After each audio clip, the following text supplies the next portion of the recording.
Adik dari Hashirama Senju yaitu Tobirama sudah tak perlu diragukan lagi. Dia adalah shinobi kelas atas nomor 2 setelah kakaknya. Dan Tobirama juga dikenal dengan pencipta banyak jurus, baik jurus tingkat tinggi ataupun jutsu terlarang seperti Edo Tensei dan Taju Kagebunshi no Jutsu. Selain itu, dia menguasai banyak jurus elemen air.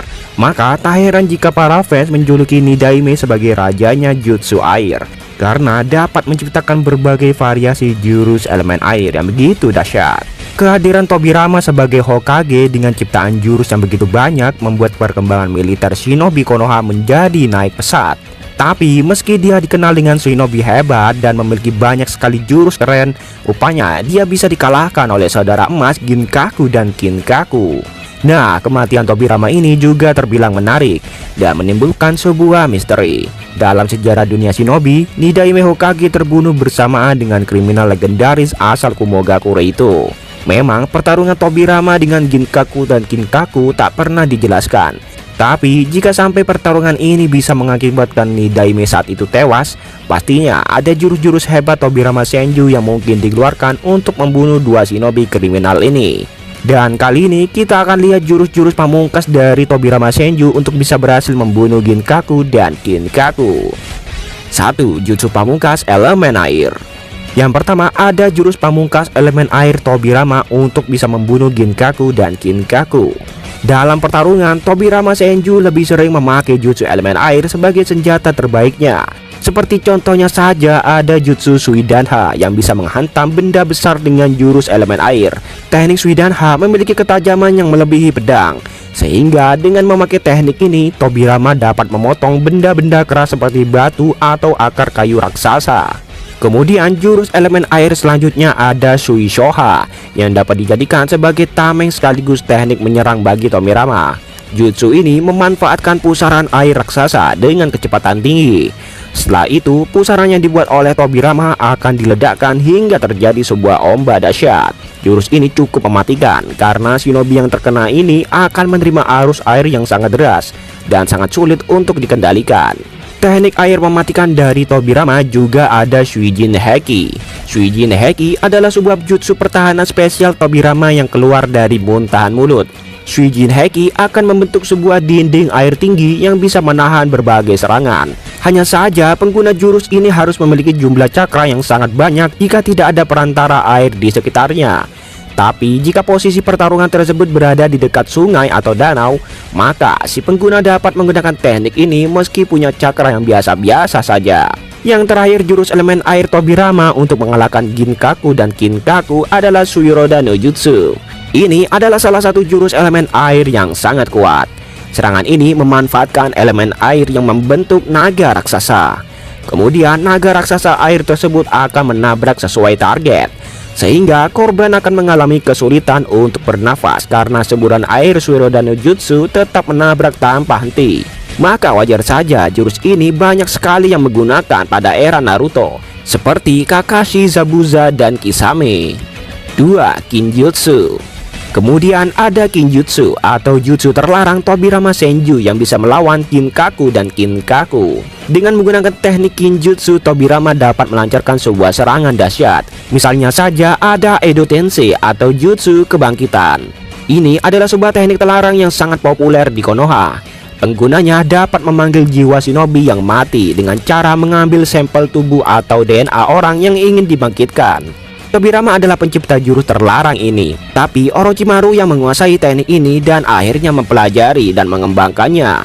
Kemudian Kabuto berhasil menyempurnakan tahap Edo Tensei ini ke dalam wujud yang lebih kuat lagi dibandingkan kedua shinobi tersebut. Hanya saja untuk bisa menggunakan teknik Edo Tensei, pengguna harus membutuhkan satu shinobi hidup untuk dijadikan sebagai tumbal dan dijadikan sebagai wadah dari mayat itu.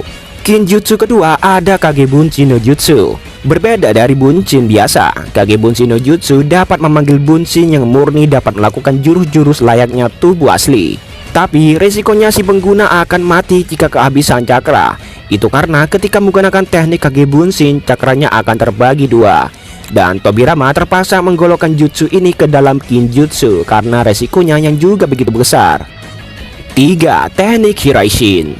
Selanjutnya ada teknik Hiraishin khas Tobirama yang mengalahkan Kinkaku dan Kinkaku. Jauh sebelum Minato Namikaze menguasai teknik Hiraishin, Tobirama Senju sudah memakai teknik ini ke dalam pertarungan besar. Nah, untuk teknik kecepatan Tobirama ini, yang pertama ada Hiraishin no Jutsu. Dengan jutsu ini, seorang shinobi dapat berpindah secara cepat dari satu tempat ke tempat yang lain. Hanya saja Hiraishin Tobirama saat itu tidak terlalu cepat seperti Minato. Makanya ketika dalam perang dunia shinobi keempat, Tobirama memuji teknik Hiraishin Minato yang lebih cepat dibandingkan dirinya. Dan tanda Hiraishin mereka memiliki perbedaan. Jika Minato, tanda Hiraishin no Jutsu memiliki bentuk seperti tulisan, dan Tobirama Senju membentuk seperti pola atau tanda. Mungkin ini juga yang membuat kenapa Hiraishin Minato sedikit lebih cepat dibandingkan Tobirama. Yang kedua ada Hiraishin Giri yang digunakan ketika perang ninja pertama. Lebih tepatnya ketika Tobirama menggunakan teknik ini kepada Izuna Uchiha untuk mengatasi teknik Sharingan. Dia melemparkan kunai ke arah Izuna. Kemudian ketika kunai yang dilapisi tanda Hiraishin itu sudah berada di dekat muka Izuna, Tobirama secara cepat berteleport dan menebas Izuna dengan pedang. 4. Genjutsu Tobirama Senju. Tobirama Senju memiliki satu jurus genjutsu yang cukup hebat jika digunakan dalam pertarungan, bernama Genjutsu Kokuangyu. Ketika korban terkena jurus ini, akan ada efek halusinasi dan dunia menjadi gelap, yang berarti korban akan mengalami kebutaan penglihatan untuk sementara waktu. Kemudian Tobirama dapat melancarkan serangan bebas ketika si korban sudah terjebak dalam genjutsunya. Teknik ini sangat berbahaya jika si korban tak tahu jalan keluarnya. Dan jalan satu-satunya untuk bisa keluar dari genjutsu ini cuma memakai teknik sensor dari indera lain selain mata, seperti indera pendengaran. 5. Teknik sensor Tobirama Senju. Yang kelima ada teknik sensor Tobirama Senju yang digunakan dalam melawan Ginkaku dan Kinkaku. Tobirama juga dijuluki sebagai ninja bertipe sensor karena dia memiliki kemampuan untuk mendeteksi lawan dari jarak jauh. Ini terbukti ketika pada perang dunia ninja shinobi kedua. Dengan menggunakan satu jari saja, dia sudah bisa memastikan jumlah musuh yang bakal muncul.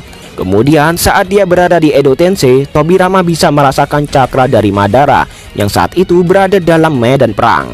Yang berarti kemampuan sensor Tobirama juga tak kalah hebat dengan Karin yang bisa mendeteksi musuh hingga jarak terjauh sekalipun. 6. Fuinjutsu. Selanjutnya ada teknik Fuinjutsu yang digunakan Tobirama Senju ke dalam pertarungan. Dan teknik Fuinjutsu dari Tobirama bukan main-main. Dia menguasai teknik Fuinjutsu Shikifujin. Dan sejauh ini orang yang pernah memakai teknik Shikifujin dalam anime Naruto hanyalah Minato Namikaze dan Sarutobi. Memang pada anime Naruto kita tidak pernah diperlihatkan kalau Tobirama memakai teknik ini. Tapi ketika Sarutobi memakai teknik Shikifujin untuk menyegel Tobirama dan Hashirama, Sarutobi sempat mengatakan maaf kepada kedua shinobi hebat itu karena sudah memakai jutsu mereka. Yang berarti selain Tobirama yang menguasai teknik Shikifujin ini, Hashirama ada kemungkinan bisa menguasai teknik itu. Dan kemungkinan besarnya mereka berdua belajar teknik Fuinjutsu dari klan Uzumaki. Karena seperti Minato Namikaze saja, dia mempelajari jutsu Shikifujin dari mertuanya. Dan tak lain yaitu orang tua dari Kushina yang berasal dari klan Uzumaki. Nah, bisa jadi Tobirama dan Hashirama mempelajari jurus ini dari klan Uzumaki juga. Karena klan Uzumaki terkenal dengan beberapa teknik jutsu-jutsu segel. Dan kebetulan juga istri dari Hashirama, Uzumaki Mito, adalah keturunan dari klan Uzumaki.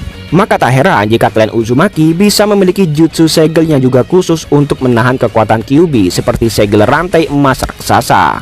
Nah, itulah pembahasan mengenai detik-detik Nidaime Hokage menantang shinobi kriminal asal Kumogakure, Ginkaku, dan Kinkaku. Jika kalian memiliki request tentang topik Naruto dan Boruto yang lainnya, silahkan tulis komentar kalian di bawah. Dan jangan lupa untuk tekan like, komen, dan subscribe jika kalian suka dengan konten video kali ini. Terima kasih yang sudah nonton dan see you next time di next video.